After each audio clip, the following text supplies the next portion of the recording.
So hi and welcome to another video, and today we're going to be reviewing the Finalmouse Ninja Edition Air58.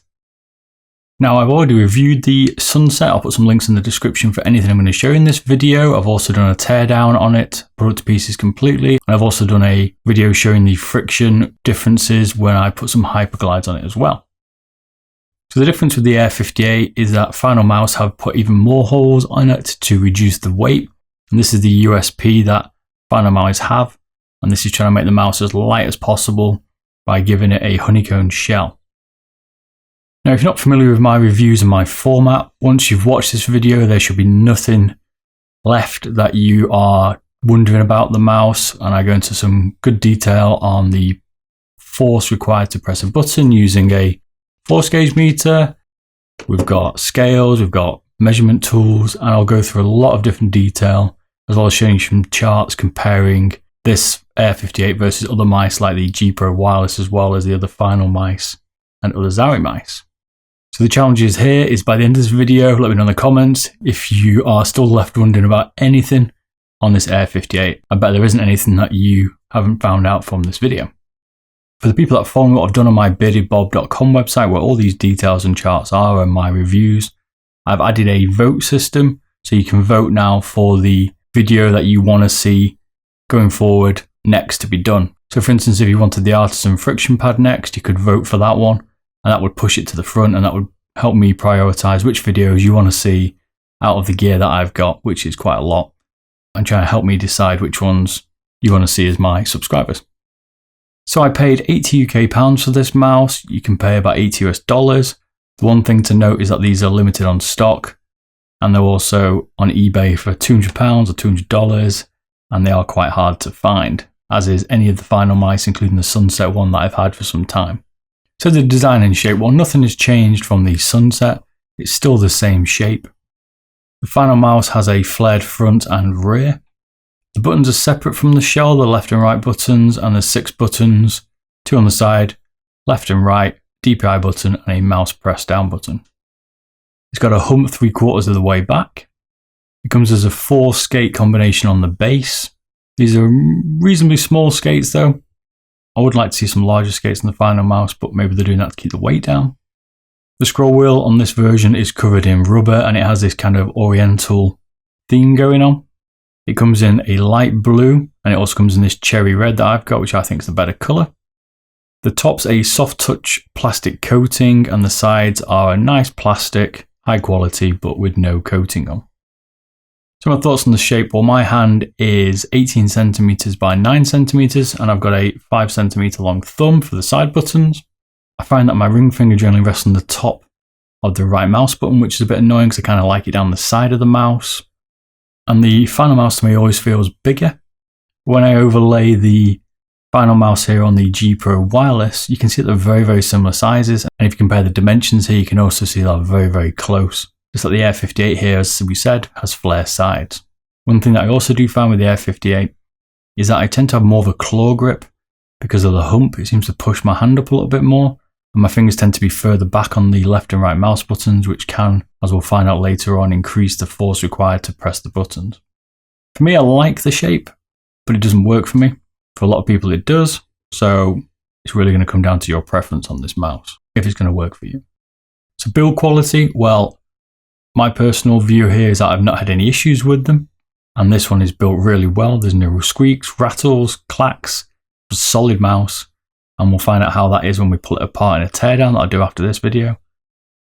But I know online a lot of people have been having issues with breaking scroll wheels, and I don't think Finalmouse have resolved this yet because that's been throughout the range. It's always been a bit of a gripe for people, but my personal preference is I haven't had any issues with them.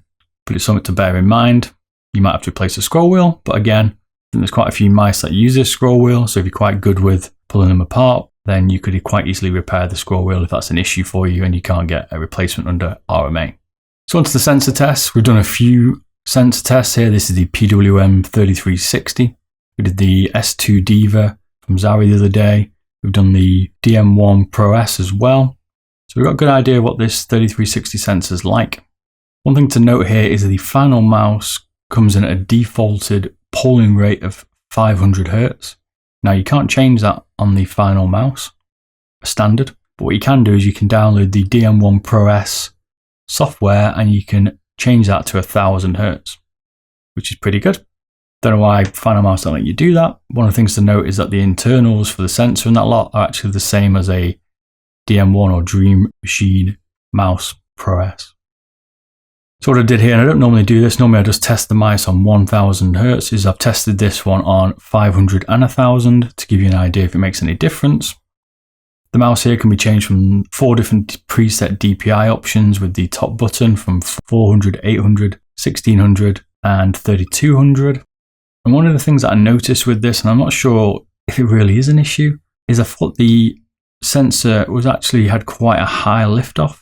Now I compared this to my Zari S2 and I also compared it to the DM1 Pro that I've still got, and they were a lot lower. This one was certainly higher. Now I couldn't find a way of showing this, which was a bit frustrating. I tried Rocket Jump Ninja's version of DVDs and I found 2 DVDs hanging around, Elf and Bad Boys 2, and the mouse didn't work when they're on one DVD, but it did feel a little bit higher on this Finalmouse. Let me know in the comments if different manufacturers can change the liftoff distance for the sensors, even though they're the same sensor. If it is, then the sensor in this one has a high liftoff. So when we're reviewing the statistics here in the charts, something that's obvious is when I'm doing the line test, you can see, especially at a higher DPI here, that I get a little hook on the line, and it's like I'm not fully releasing the mouse button in time, or it's catching me because that liftoff or that press, and you can see it just dragging the mouse around a little bit, and that's kind of what drew me to checking the liftoff distance.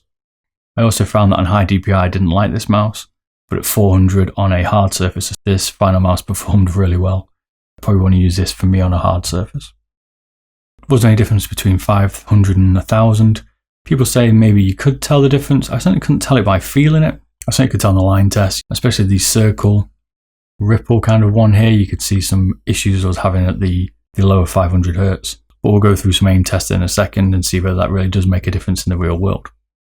So one of the things I tested was slam testing, and at 500 and 1000 across all the DPI ranges, the sensor just did not spin out, so that's good. No problems there whatsoever. So as always, I use 3D aim here. Feel free to put your score in on the comments. I use default CSGO settings, and I just use 400 DPI. I don't tweak it in any way. I just try and get used to it on that. I do 3 tests, and the third one I use as my main test for the highest score. And at 1000 Hz here, this one gave me a good score of 64,104, which is not bad at all.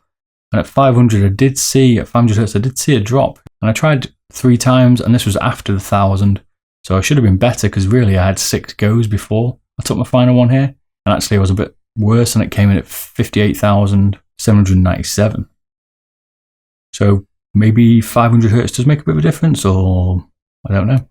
What do you think? Put it in the comments if you've noticed any difference with 500 and 1000 Hz. So now we move on to the switches. So it's got left and right on-run switches, and it's got side buttons from Kelith. Can never pronounce names. Call me Butcher Bob now, but that's what they're called. So the first thing we'll look at here is latency. I used Bloody software, it's called, to measure it. And then I also used human benchmark, as Rocket Jump Ninja does do. Bear in mind there is some human timing here, so we have to push a button at a certain time. There can be a little bit of human error, but to be fair, these button latency performed as every other ones that I've used. In Bloody, the left one got an average of 152 millisecond latency, and the right one got 150 millisecond latency. And then human benchmark, which I hope you compare against other ones, it came in at 176 millisecond, which most of them have done throughout the ranges that I've tried, including wireless ones. So no issues with button latency here, that we can tell. So moving on to something a bit more interesting here, we're going to do the force gauge test on the left, right mouse button, side buttons, give you an idea of how much actuation force you need to press. The smaller the number, the lighter the press, so the easier it should be to click. We take it in different stages across the mouse, so let's see what we get.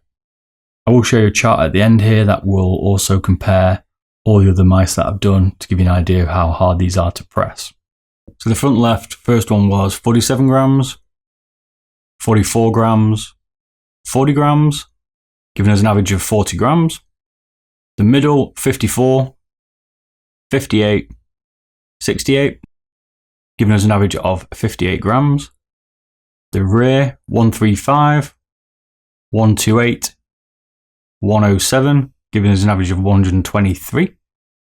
Moving on to the right button, front was 49, 34, 41, giving us an average of 41 grams.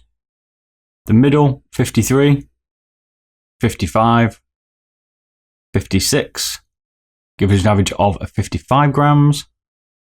The rear, 97, 92, 99, giving us an average of 96 grams at the rear. So if you compare this on the chart to the other mice that I've done, you can see this is sitting in the lower end here. There are some differences between this and the Sunset, although sometimes it's very marginal, but it's worth noting here that could just be down to a difference in my pressure being applied maybe. So the side buttons, the front one came in at 79, 80, 76, giving us an average of 78 grams. The back was 81, 76, and 82, giving us an average of 80 grams.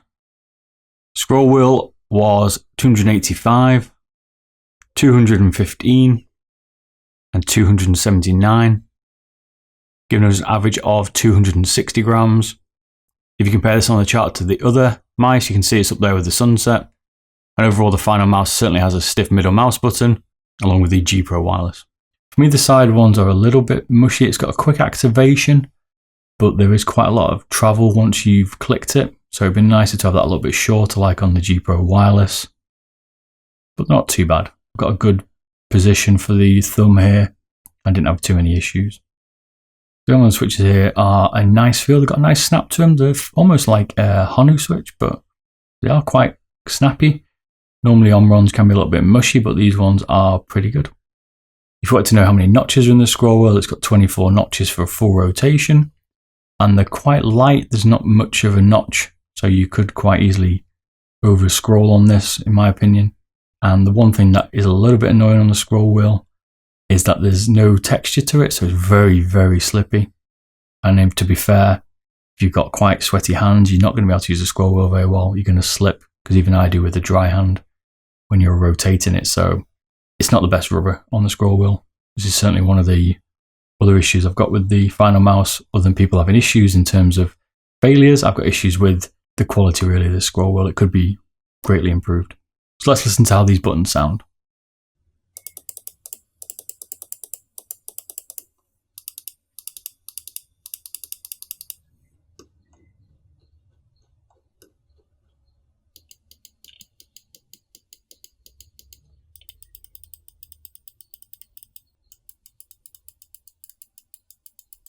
So let's get on to the main USP of this mouse, and this is that this is the lightest Finalmouse that they've created.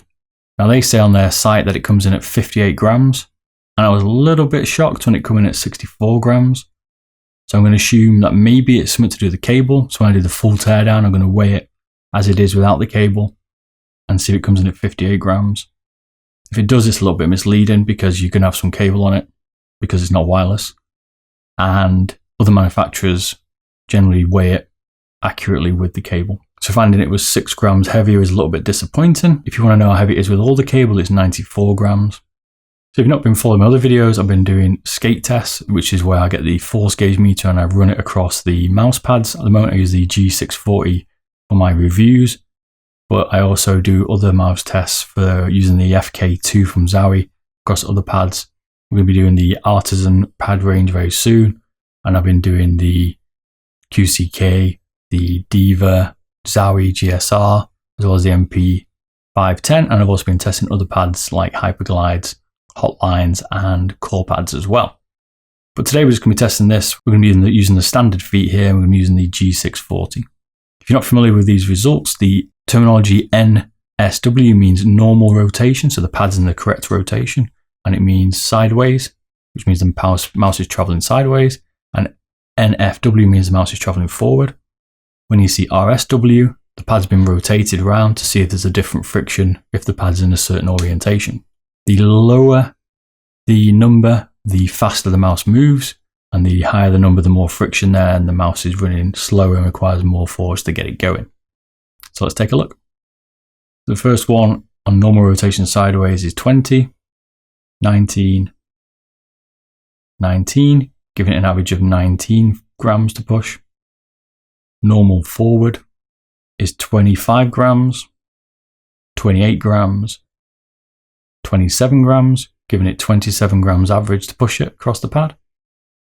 We've got rotation sideways next, that's 22 grams, 22 grams, 23 grams, gives us an average of 22 grams to move it. We've got rotation forward, and that comes in at 29 grams, 28 grams, and 27 grams, giving it an average of 28 grams force to move it. Now if you look at this across the other G640 tests that I've done with other mice, it's not the fastest mouse across the pad here, and in my opinion this would benefit from some skate upgrades. So let's look at the dimensions of this mouse. As I said, I used to think it was quite a large mouse. I think it's more to do with how flared it is that's creating it to be a larger mouse than actually its dimensions in terms of length. So the length from this came in at 125 millimeters long. The width from the rear is 66 millimeters. The middle width at the top is 60.5 millimeters. The width at the bottom is 59.9 millimeters, so it's got a flat side, this mouse. The front comes in at 64.7 millimeters. The height of this mouse at the rear is 28 millimeters at the lowest. The middle comes in at 39.4 millimeters, and the front comes in at 24.7 millimeters. The buttons, left and right buttons, come in at 28.5 millimeters. The scroll wheel thickness comes in at 9.8 millimeters, and the length of the scroll wheel comes in at 23 millimeters. It's quite a big scroll wheel, quite thick. One thing that I find because of that width of that scroll wheel and the width of the buttons and the front of this mouse is that it pushes my hand out sideways and causes a bit of a split between my fingers, which I don't personally like. I like more of a narrower scroll wheel, and my left and right mouse buttons I prefer being closer together, which is one of the reasons why I'm not a fan of the Finalmouse series here for me personally. So the cable, that's also got a bit of an upgrade. The Phantom did have a better cable, but it's certainly got an upgrade from the Sunset, and that's that they put a shoelace cable on here. Now it's almost as good as a power cord mod. I'm not sure particularly you would need to change it for that, but it's nice to see a better upgrade here. The cable itself comes in at 1.9 meters long. It's a braided texture, and it's 2 millimeters thick if you compress the cable a little bit, because it's got a bit of give in it because it's shoelace. One of the things to note here is that you might be able to get it in a bungee, but it might be a little bit awkward because of the material. I'm not sure you particularly need one, but you might want to use it more for keeping your desk a bit tidy. And also I find if the cable was not very stiff, it tends to sit on the mouse pad a bit more and can get in the way. It's not being pushed away off the mat because there's no flex in the cable, so it tends to stay around. So one of the things to note here is software. The Finalmouse, as all their range has, doesn't come with any software, which really annoys me on any mouse, especially paying this price, because you need to be able to configure it. I mean, how are you going to configure the side buttons, right? There's no software to use it that comes with it, so you're going to have to download something that I use generally to do this, which is called Xmouse software. That'll allow me to reprogram all the buttons for different things in games. Or on this one, luckily, you could use the DM Pro S software to do it for you. It does annoy me that they don't give you some form of software, especially when these mice are so expensive, to at least give you some customization for it, or at least some button combinations to be able to change things, but it is what it is. So what's my conclusion overall for this mouse? It certainly had some nice upgrades here. I mean, Finalmouse have been doing this throughout the range. The sensor could have been a bit of a nicer 3389, but it's not. It's still the 3360. The weight reduction here, although it looked good at the start, doesn't seem to be as much as they say. I think the Phantom comes in at 67 grams. The quality is good on these. I think there is some concerns, especially with the amount I've seen on the internet on build quality with the scroll wheel. I think it's a good FPS mouse, but you either love the shape or hate it. It generally fits a bigger hand than mine, and that's because of this wider front part on the mouse. Is it worth picking up? I think it's worth checking out. I think it's quite expensive though. I certainly wouldn't pay anything above the £80 that it is. And I think if you get it, it's certainly a nice FPS mouse. I would upgrade the skates on it as well going forward to give you that little bit of extra glide. So we're going to be checking out the Model O when that comes out, which should be shortly, and compare it against the Finalmouse series. And until my next video, I hope you've enjoyed this. Don't forget to like and subscribe, and I will see you all again soon. Thanks a lot. Bye bye.